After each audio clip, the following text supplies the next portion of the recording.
Bien,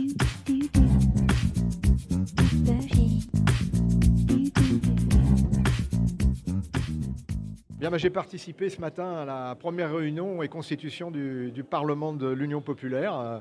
J'ai eu la chance, je suis fier et heureux d'avoir été dans ce Parlement qui a été constitué d'une très grande diversité, à la fois de générations, d'associations, du monde syndical, intellectuel, avec des artistes, et puis aussi avec les députés de la France Insoumise, avec d'autres. J'ai vraiment trouvé ça comme un moment nouveau dans cette campagne qui va s'ouvrir, un élément de succès réel et supplémentaire.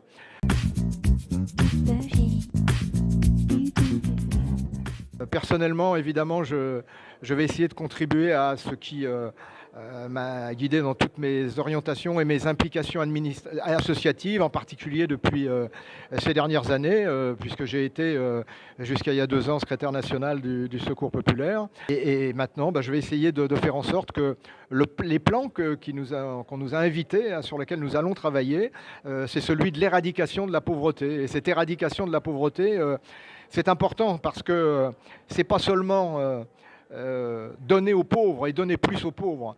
La pauvreté, c'est une gangrène de la société. Elle gangrène l'ensemble de la société, et de la même façon que quand nous parlons d'écologie, nous parlons d'une bifurcation écologique. Quand nous parlons de la pauvreté, nous parlons de l'éradication, parce que c'est jusqu'au bout, de manière radicale, en rupture avec toutes les politiques qui ont été poursuivies jusqu'à présent.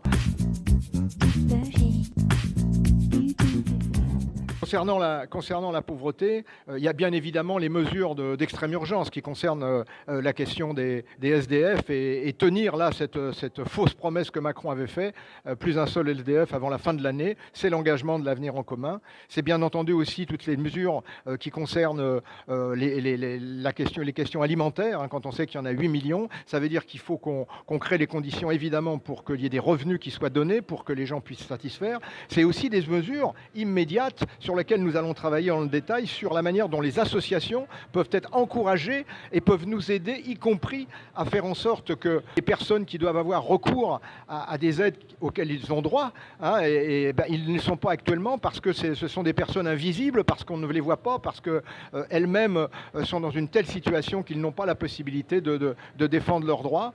Voilà, parmi ces mesures qui peuvent être prises, il y a la question évidemment des logements et la question de ces gens qui ont froid, tout simplement. Et mois qui vont suivre, je l'espère, l'élection de Jean-Luc Mélenchon, nous allons apporter des réponses concrètes pour que ces gens-là ne soient plus dans cette situation.